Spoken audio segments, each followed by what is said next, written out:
This encounter happened to me just recently about a month ago, before the global pandemic. I'm a 20-year-old female and I was working the night shift at my local Papa John's with my two co-workers, Vicky and Carl, and we were getting ready to close up shop for the night. I was pretty bummed having to work the night shift, but it was only one night and my manager agreed to pay me overtime and an extra day off. Anyway, I told Vicky to clean off the tables and that I would clean the windows as these were our main duties for closing. I'm cleaning the windows when I notice a man in his mid-40s out in the parking lot ranting on about something on the phone. He was wearing a shirt that used to be white but was now clearly yellow and brown, along with a Yankees baseball cap. The Papa John's was located in a not-so-great area of town, so we were used to seeing people like this every now and then. I paid no attention to him and continued cleaning the windows when I suddenly see him approaching the front door.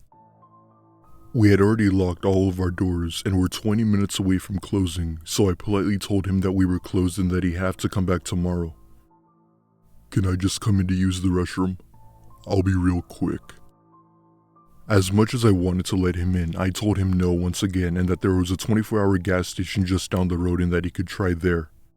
He then stared at me with an empty, pale look on his face, which then began to form into a frown.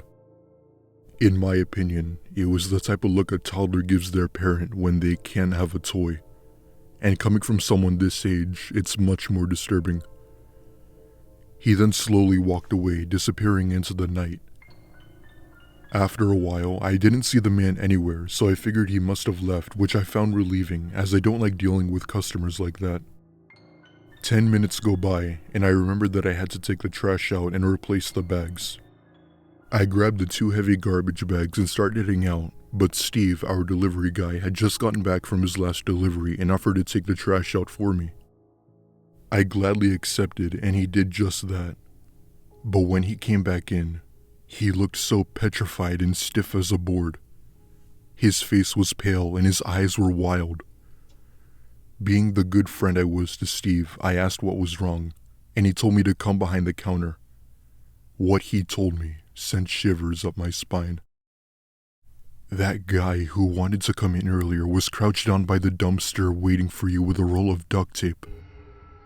I told Steve to call the police while I informed my manager about the situation. He told us to close all doors and call the cops immediately. The nearest police station was about 5 minutes away, so they came within a couple of minutes. However, just like in most situations like this, the man wasn't there. He must have been waiting for me this whole time to take out the trash so that he could do God knows what to me. The next day, my manager swore to me that I would never work another night shift again. I still work there till this day, and nothing has happened since, and Steve always drives me home from work after our shifts. I am forever grateful that Steve was there that night, but I still wonder what would have happened to me had I had been the one who took the trash out that night.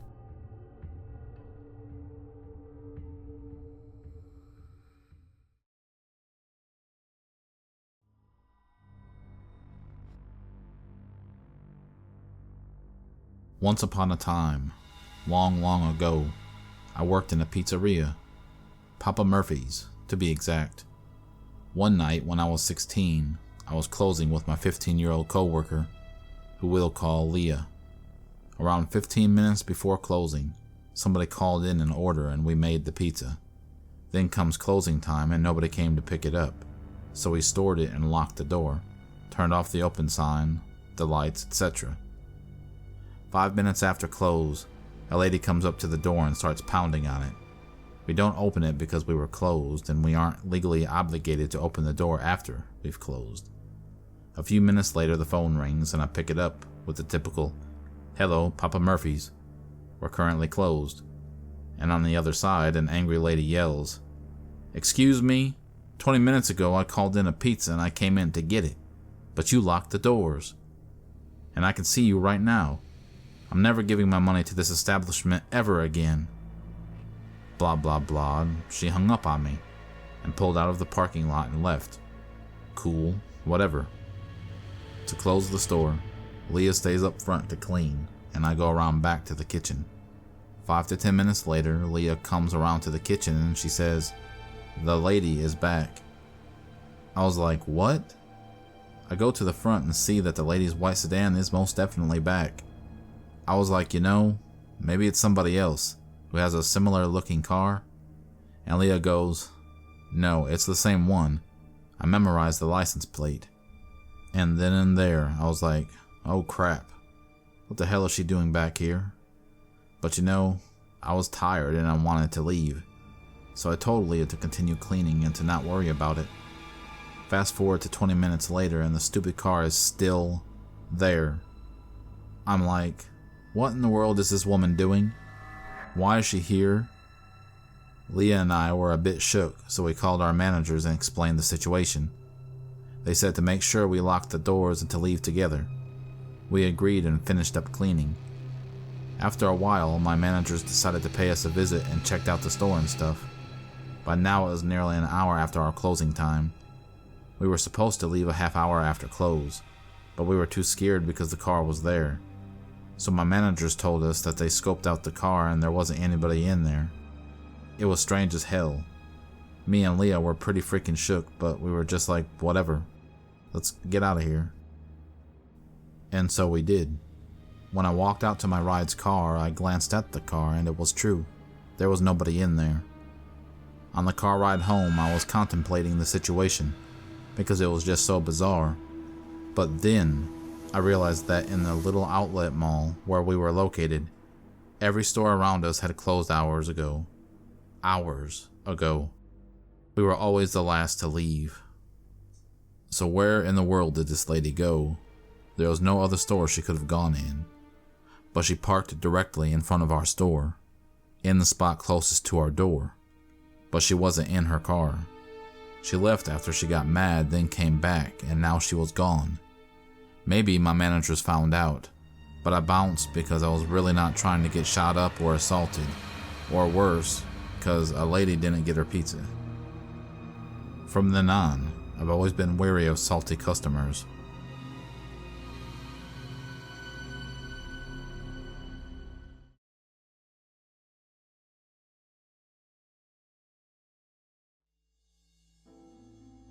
My friends and I grew up in New York in a pretty suburban area ever since 5th grade. Our circle of friends was large back in the day, but the 4 core members of our group were myself and my 3 best friends, Johnny, Devin, and Nick. We were 16 years old at the time, and we were having a movie night at Nick's house as his parents had gone up to the Cape for the weekend, so we'd had the house to ourselves. We were at Nick's house as he had to watch over his German Shepherd, Bonzo. When we had arrived, we had helped ourselves to Nick's dad's stock of booze and then played some video games all the way to doing prank calls past 10 p.m. It sounds childish, but hey, you're only a teen once, right? We get about halfway through the movie when there was an unexpected knock at the door. Nick looked confused and had told us that he wasn't expecting any more visitors. As he requested, I get up and go to the door with him. We thought that maybe we have been making too much noise and that it was his neighbors coming to complain, but that wasn't the case. Standing on the porch was a Domino's pizza delivery guy with a large pizza box in his hands. "Hi there, large pepperoni pie paid for online." This was very strange, as we hadn't even thought of ordering pizza. But 16-year-olds and pizzas are natural allies, so we gladly take it off his hands. I mean, who wouldn't take a free pizza? We tip the guy to be nice, and he tells us to have a good night and proceeded to walk away, disappearing into the night. The only thing was that there was no vehicle in sight, so we figured that he must have parked a few houses down. We bring in the pizza to the living room and tell the others how we just got lucked out. Devin, being the honest and nice person he was, told us that we shouldn't just eat someone else's pizza. We looked at each other and realized that it was the wrong thing to do, so we leave the pizza on the counter and call up Domino's.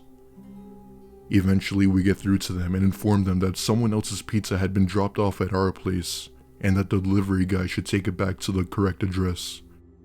They ask for our address and we tell them. The person on the other line asks if we were sure it was a Domino's pizza. Yeah, it's got your logo and everything. What? We haven't had any orders from that part of town all day, and none of our drivers have been around there. We'll check in with our other stores. At this point, we're all pretty perplexed as no other Domino's stores delivered to our area. We decided to give them a few minutes to call us back, and if they didn't, we just ate it ourselves. We fixed up a couple of snacks and resumed the movie we were watching. I get up to get a glass of soda in the kitchen and was shocked to what I found. Bonzo, the dog, had eaten at least half of the box. Fast forward till about a half hour later, we noticed that Bonzo was becoming really distressed, whimpering and crying, and then heads back into the kitchen. 10 minutes later, we noticed that Bonzo was extremely ill, lying on the floor and having trouble breathing, and we immediately knew that something wasn't right. We looked online for a nearby vet in the area, and there was thankfully one nearby that was still open. Needless to say, we rushed him over there quickly, and he was on the point of death when we brought him in. But it wasn't for the reason we expected. The vet said that he was displaying very strange symptoms. They ran a few more tests, and what we found really turned our stomachs. There were several traces of strychnine found in his system. It's a very dangerous poison used for killing rodents, and it causes all of your organs to shut down completely. Nick's parents came home soon after, and we tried to give the best description to police as to what the delivery guy looked like. Unfortunately, nothing ever became of it, and there were no other reports of anyone receiving a poisoned pizza. It makes me wonder if the guy specifically targeted us kids as we were young and naive. If that were the case, he had been watching us for God knows how long, and how would he have known that we were by ourselves? Thankfully, Bonzo survived, but had we arrived to the vet even 15 minutes later, he probably wouldn't have made it. If anyone comes to your door with food that you didn't order, do the right thing and check with the company it's from. It may just save your life.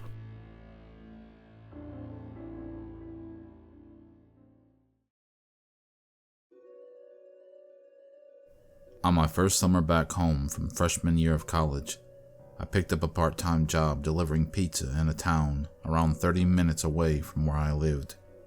The area, in rural Georgia, is known for having places that are in the middle of nowhere, and the pizza place's whole shtick was that it delivered to the most remote areas imaginable within the town limits. I could fill books with the weird experiences that summer, from the call that came from a long-abandoned warehouse to the dog that got excited about the pizza in my hand and accidentally shredded my pants with her claws. But one will always stand out in my mind as the creepiest. It was getting fairly late at night, around 10:30 p.m., so I was confident at the time that I would be sent on no further calls before closing at 11. However, someone barely managed to miss the cutoff time, and our clerk accepted their order since they were so close. I was given the address and a single box of hot dough and sent on my merry little way. The first red flag was the driveway, or rather, the lack thereof. There was a mailbox, but no actual driveway, not even gravel. It was just grass, and a barely distinguishable trodden pathway that resembled more of a service trail than it did something frequently used. I bumped along wondering if I was even en route to the place, when I saw a slightly above average sized house come over the horizon, horribly dilapidated and completely surrounded by overgrown woods. I guesstimated where the rest of the driveway led and ended up parking in a grassy patch that could have been the walkway just as easily as it could have been the front yard. Headlights aimed towards the porch as per company policy. I walked up to the door, but I believe that calling it a door is generous.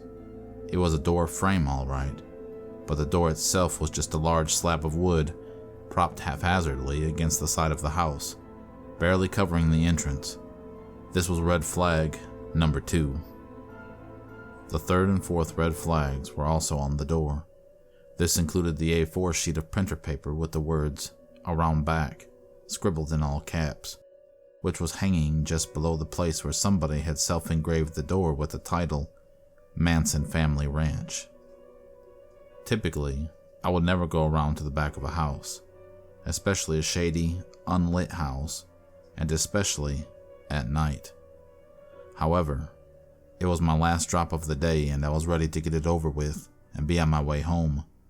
Against my better judgment, I traipsed around to the back of the house. The door back here was an actual door, but it was covered in both cobwebs and fresh spider webs. Clearly, this was a door that had not been used in some time. I found the cleanest area available and knocked. I counted to 45 and knocked again. There was no lights on in the house and I could hear no movement from inside.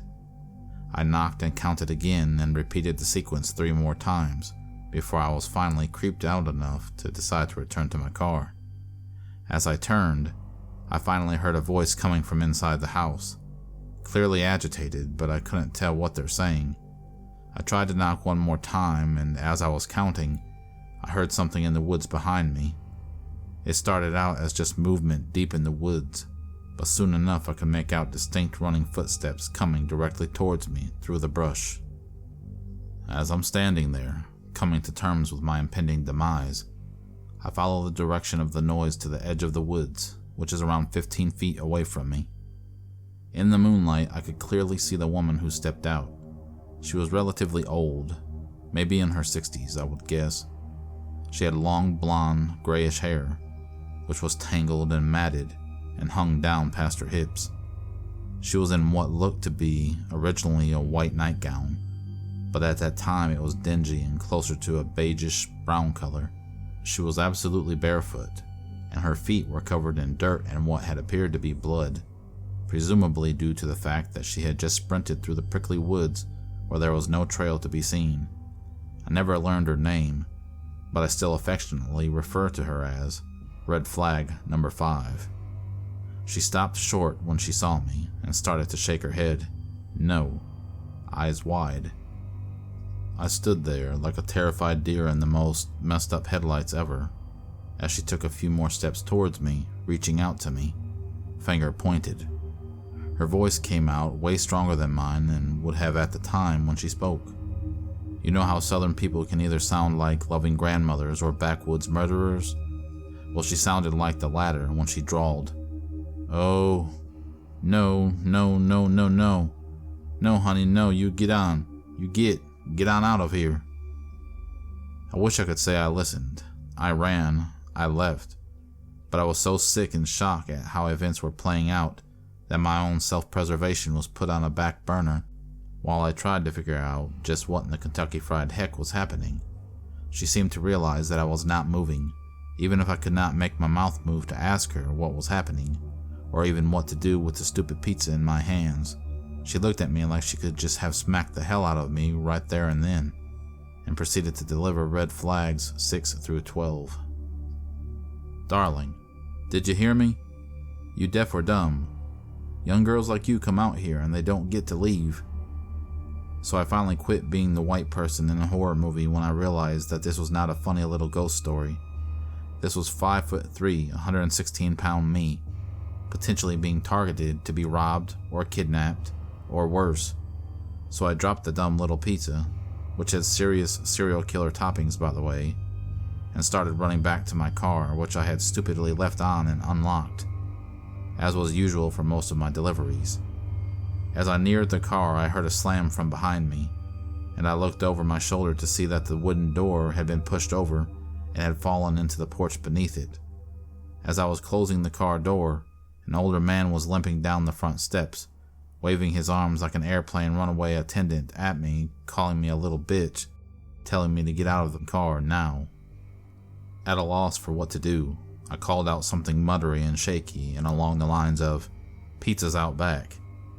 I floored my dad's shitty little 90s Lexus and somehow managed to avoid trees on the odd trail back to the main road, which was still 12 miles and several turns from any road that actually had a name, let alone painted lines. I reported it to my manager and he said he contacted the police, but nothing ever came of it that I'm aware of. Either way, that was my first and hopefully last personal encounter with the self-proclaimed Manson family ranch.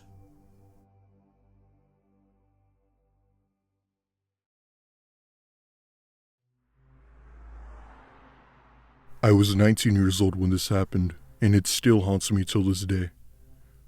For a bit of background information, I'm a female and I just began my first semester in college and desperately needed a job to pay off my tuition.